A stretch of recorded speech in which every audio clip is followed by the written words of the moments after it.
A doutrina da maldição hereditária e o culto de quebra de maldições ofendem o evangelho da cruz, rasga a nova aliança e pisa no sangue do Cordeiro.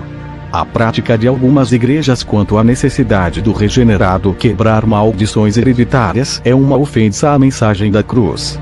Ao contrário dos que ensinam essa heresia, as Escrituras nos ensinam que em Cristo, todo escrito de dívida que era contra nós foi cancelado. Em outras palavras, não existe nenhuma maldição que possa prevalecer, amedrontar ou escravizar aqueles que tiveram um encontro com Cristo. A morte de Jesus foi suficiente para quebrar todo tipo de maldição. Paulo afirma que o Senhor nos libertou do império das trevas e nos transportou para o reino do Filho do seu amor. Se não bastasse isso, as Escrituras são claras em afirmar que, se o Filho vos libertar, verdadeiramente sereis livres. Portanto, assegurar que precisamos participar de campanhas de quebra de maldição e quebra as maldições hereditárias, e repreender de nossas vidas espíritos familiares, aponta para um profundo desconhecimento do significado da cruz. Além disso, o sacrifício de Cristo na cruz foi suficiente para libertar os eleitos das garras de Satanás. Uma pessoa alcançada pelo Senhor não precisa fazer absolutamente nada para se ver livre das ações do diabo. Mediante a fé em Jesus e pela maravilhosa graça a nós concedida, tornamo-nos livres do Satanás. Isto significa dizer que o crente em Jesus não precisa participar de cultos mágicos, a fim de que o seu passado seja anulado, pois Cristo nos resgatou da maldição da lei, se fazendo maldição por nós. Gal 13:13. Nosso Senhor, ao morrer na cruz do Calvário, disse: está consumado. O preço foi pago. O Cordeiro foi morto, derramou todo o seu sangue e mais nada precisa ser feito. Tudo foi feito por ele.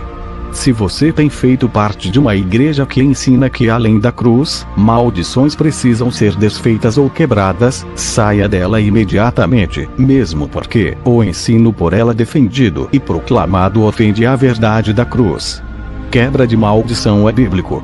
Quebra de maldição tem sido um tema comum em muitas igrejas evangélicas. Pessoas especializadas em quebra de maldição têm atraído multidões que buscam, finalmente, a possibilidade de serem libertos. As pessoas costumam até estabelecer uma classificação de maldições.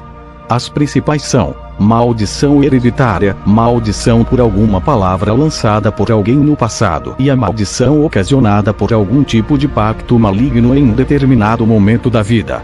Saiba também, diante de tais coisas, a pergunta que vem à tona é: quebra de maldição é bíblico? Vamos entender o que a Bíblia realmente diz sobre essa ideia de que certas maldições devem ser quebradas. O que é quebra de maldição? Segundo quem defende esse tipo de prática, a quebra de maldição consiste em um processo onde maldições são quebradas. Fazem parte desse processo orações fortes, penitências, campanhas e votos necessários. Essas supostas maldições que precisam ser quebradas impedem o progresso e desenvolvimento de uma pessoa. A vítima de maldição fica prejudicada em diversas áreas de sua vida, tais como a área sentimental, intelectual, financeira, etc. Em outras palavras, segundo esse conceito, uma pessoa pode ser crente em Jesus, mas não ser liberta. Em alguns casos, para que ela tenha uma vida plena e feliz, se faz necessário que maldições sejam quebradas. A Bíblia fala sobre quebra de maldição. O apóstolo Paulo, escrevendo aos Gálatas, nos explica que a maior de todas as maldições é a maldição da lei, pois ela serve para julgar e condenar o homem. Ela oficializa que o homem é incapaz de pagar o preço requerido por seus pecados ante a justiça de Deus.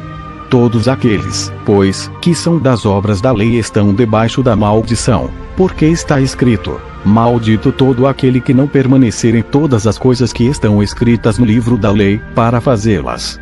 Gálatas 13:10. Cristo foi quem quebrou essa maldição para seu povo. Isso significa que realmente a Bíblia fala sobre quebra de maldição, mas não como as pessoas pensam. O verdadeiro cristão precisa de alguma quebra de maldição. A grande pergunta neste ponto é: poderia um salvo genuíno estar sob algum tipo de maldição? Infelizmente muitos responderão que sim, mas felizmente a Bíblia irá contradizê-los. Nós estávamos condenados. Realmente não tínhamos chance alguma. Estávamos debaixo de maldição por causa de nossos pecados. Porém, em Gálatas 13:13, Paulo nos ensina que Cristo, na cruz, se fez maldito por nós. Isto significa que ele carregou todas as nossas maldições. Com isso, o apóstolo declara que a obra redentora de Cristo é suficientemente capaz de nos libertar de todas as maldições que poderiam incidir sobre nossas vidas. Cristo nos resgatou da maldição da lei, fazendo-se maldição por nós. Porque está escrito: maldito todo aquele que for pendurado no madeiro. Gálatas 13:13. A Bíblia é direta ao afirmar que quando somos regenerados pelo Espírito Santo e justificados por Deus mediante os méritos de Cristo, todas as nossas dívidas são pagas.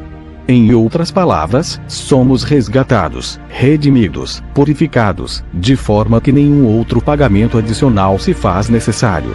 Se nossos pecados e maldições fossem colocados em um carnê, poderíamos dizer que Cristo quitou totalmente esse carnê de uma única vez, ele não deixando nenhuma parcela com pagamento pendente. A obra redentora de Cristo é tão completa, profunda e eficaz, que ela não nos torna pessoas melhores, mas nos faz novas pessoas, novas criaturas. É um novo nascimento, e não um tratamento rejuvenescedor.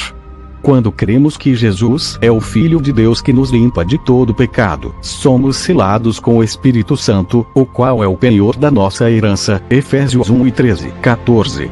Todos pecaram, todos se tornaram inúteis, separados da glória de Deus e merecedores de sua ira. Porém, fomos salvos, justificados pela sua graça, pela redenção que há em Cristo Jesus. Romanos 3. Rituais de quebra de maldição afrontam a palavra de Deus. Esse tipo de quebra de maldição anunciada por várias pessoas e denominações é algo totalmente antibíblico, pois implica na insuficiência da obra redentora de Cristo. É como se o que Cristo fez não fosse plenamente capaz de libertar o pecador definitivamente.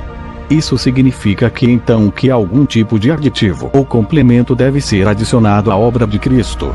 Esse complemento supostamente deve ser realizado por pessoas que possuem um tipo de dom especial direcionado à área de batalha espiritual.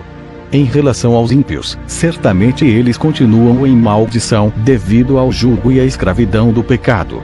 Mas a única forma de eles serem libertos é conhecendo verdadeiramente a Cristo. A Bíblia não diz que essa libertação vem pela participação em rituais de quebra de maldições. O próprio Jesus declarou: e conhecereis a verdade, e a verdade vos libertará. João 8:32. Os redimidos não estão mais sob nenhuma maldição que deve ser quebrada.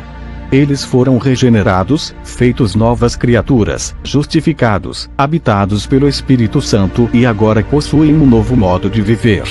Eles não estão livres de problemas e aflições nesta terra. João 16:33. Também ainda estão sujeitos à prática do pecado. 1 João 1:10. Entretanto, eles possuem um sumo sacerdote que é poderoso para perdoá-los e purificá-los de toda a injustiça. 1 João 1:9. Diante dessa verdade, o resultado é inevitável. Portanto, agora nenhuma condenação há para os que estão em Cristo Jesus, que não andam segundo a carne, mas segundo o Espírito. Romanos 8:1. O apóstolo Pedro foi bastante claro ao dizer que o povo de Deus não está debaixo de qualquer maldição.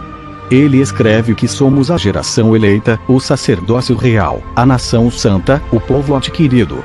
Fomos escolhidos para anunciar as virtudes daquele que nos chamou das trevas para a sua maravilhosa luz.